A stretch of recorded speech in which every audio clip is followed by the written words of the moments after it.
Hi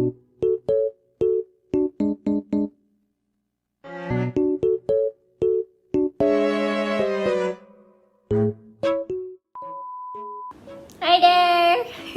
Assalamualaikum. I'm Zulaishah binti Mohd Zubir, and I'm about to present our topic, which is the types of school in Malaysia.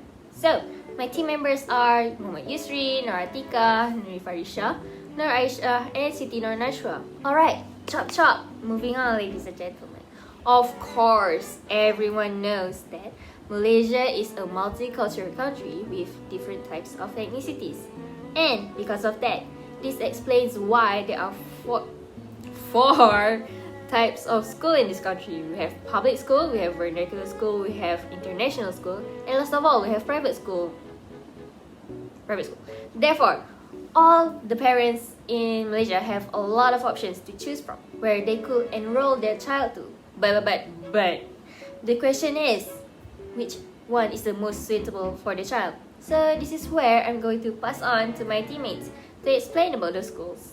Hi, Assalamualaikum. My name is Siti Nasywa, and I'll give some insights about public school here in Malaysia. Public schools in Malaysia are funded by the government. Therefore, primary and secondary school education in the public sector is free. But the students need to pay for their PIBG fees that are decided by the school itself. So there are 3 levels of public school, which are preschool, primary school, and secondary school. It is estimated that 95% of the primary and secondary school education in Malaysia is provided by the government. So the medium of instruction used in public school is Malay language. The national education curriculum consists of core, compulsory, and elective subjects such as science and mathematics, language and literature, economics and business, social science and religion, arts and health, technical and vocational. At the end of the 6 years of primary schooling, pupils are required to sit for a common public examination called the Primary School Achievement Test or Ujian Penilaian Sekolah Rendah UPSR. The Sijil Pelajaran Malaysia SPM or the Malaysian Certificate of Education is a national examination taken by all 5th form secondary school students in Malaysia. SPM is the penultimate examination set by secondary school students before they can further their studies in foundation, SPM, matriculation or diploma. That's all from me, thank you. Next, you might be wondering what is vernacular school and what is the purpose of vernacular school. Vernacular schools were created to serve the specific races such as Indian and Chinese that wish their cultures and language to be embraced in school. These schools intensify Mandarin and Tamil as their primary language as the way they communicate to each other at the school. However, Bahasa Melayu and English will be taught as a compulsory subject. Vernacular schools promote and strengthen human, religious and cultural values, as well as being patriotic. They link their community's cultural history and are thus considered as important in order to make Malaysia as a multicultural country. What is international school?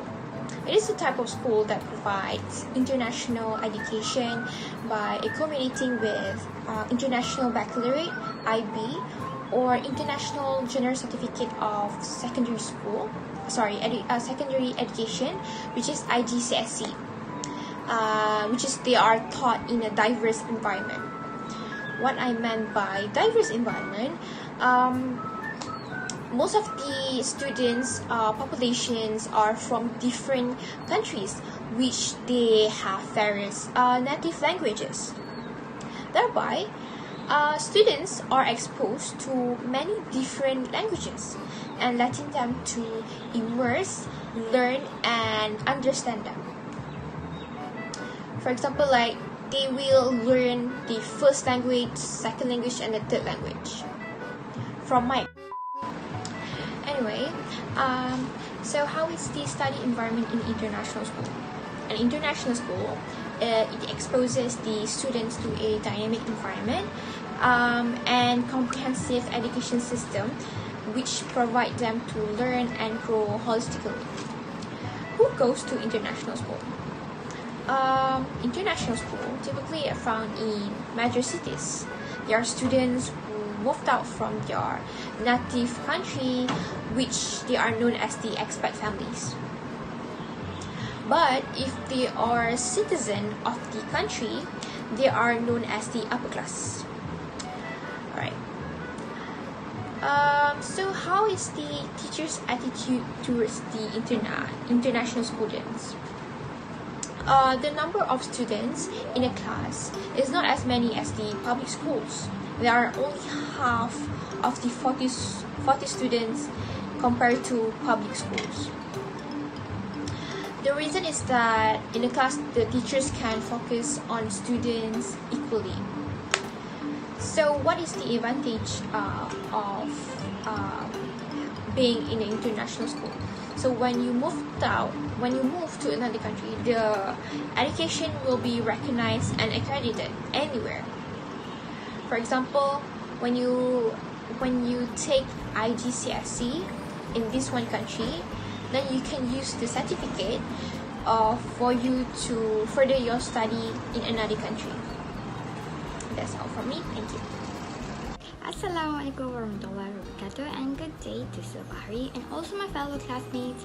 My name is Nur Atiqah binti Yusmadi, and I will be presenting on the private school.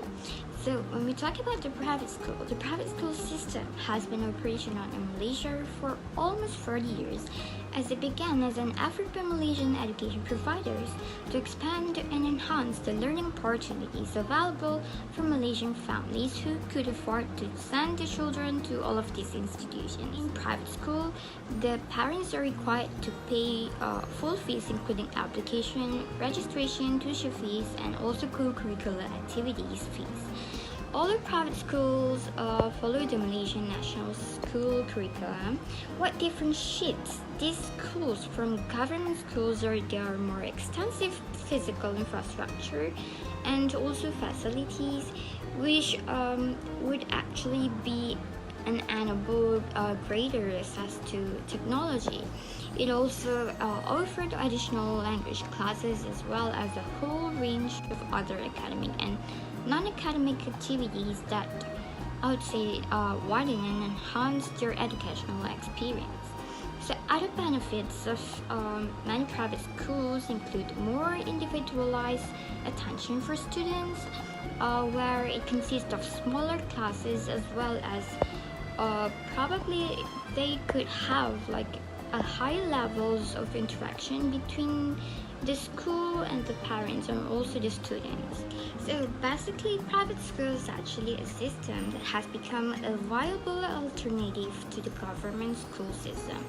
For those parents who can afford to send their children to private school, it is more than welcome to go there, because I would say some parents and some students perceive that the government school system is probably overcrowded and it is less personalized. That's all from me. Thank you very much. I'll pass to the next presenter. Assalamualaikum and hello everyone. My name is Yusri and I will talk about the conclusion for our topic. Our topic is the type of school in Malaysia, which means there is more than one type of school in Malaysia. Different types of school give different types of environment, which cause the gap in social status to become very clear. Based on the financial status of the family, one can get the privilege and special attention that is not for everyone. So for the students, this privilege and special attention will give advantage for the student of the said school, just like how international school students have more chances to study abroad than those from other types of school. Albeit the difference in the environment and the facilities, it does not change the fact that schools are there to help students pave their way in life and climb the social ladders and create a better future for themselves and their family.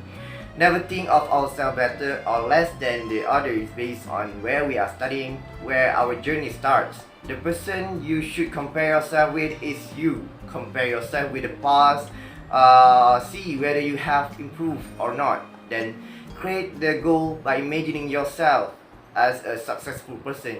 See how close you are to your goal, and doing this will allow you to create a clear path for yourself. No matter what happens, just don't give up and keep moving.